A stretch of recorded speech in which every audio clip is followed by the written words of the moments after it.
സാധുക്കൾക്ക് പിരിവെടുത്തു കൊടുക്കുകയാണ് അബൂ തുറാബിൻ നഖ്ശബി. ആരുണ്ട് എനിക്ക് സംഭാവന തരാൻ? ഒരു മുതലാളി ഒരു ചാക്ക് നിറയെ സ്വർണ്ണ നാണയം മടിയിൽ എത്തിച്ചു കൊടുത്തു. മഹാനവറുകൾ പാവപ്പെട്ട ഓരോ മനുഷ്യരെ വിളിച്ച് വിതരണം ചെയ്യുകയാണ്. വരൂ, ഓരോരുത്തരെ വിളിച്ചിങ്ങനെ കൊടുക്കുകയാണ്.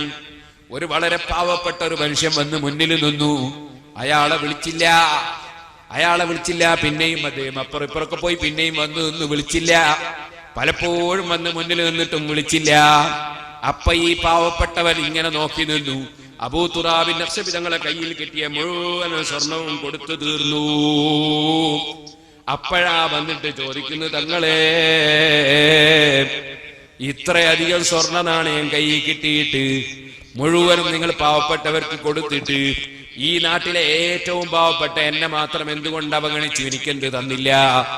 ആ സമയത്താണ് അബൂ തുറാബിൻ നഖ്ശബി തങ്ങളെ മറുപടി, മോനെ നിനക്ക് കൊടുക്കുന്നവനെ അറിയില്ല.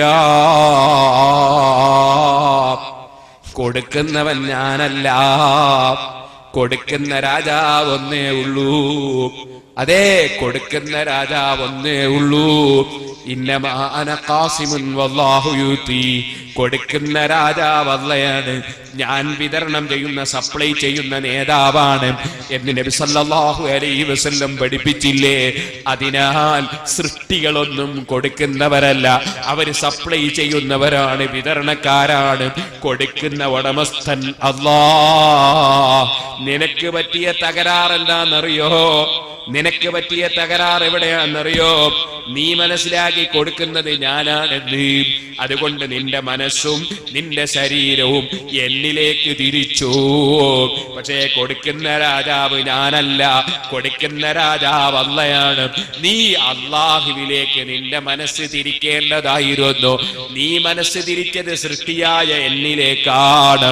അതുകൊണ്ട് തന്നെ നീ നിന്റെ മനസ്സ് അല്ലാഹുവിലേക്ക് തിരിക്കാത്തതിനാൽ അല്ലാഹു തആല എന്റെ മനസ്സ് നിന്നിലേക്ക് തിരിച്ചില്ല. എന്റെ മനസ്സ് അല്ലാഹു നിന്നിലേക്ക് തിരിച്ചില്ല. കാരണം നിന്റെ മനസ്സ് നീ അല്ലാഹുവിലേക്ക് തിരിച്ചില്ല. കൊടുക്കുന്ന രാജാവ് ഒന്നേ ഉള്ളൂ, അവനാണ് അല്ലാഹ്. ആ അല്ലാഹുവിനെ സ്നേഹിച്ചും അനുസരിച്ചും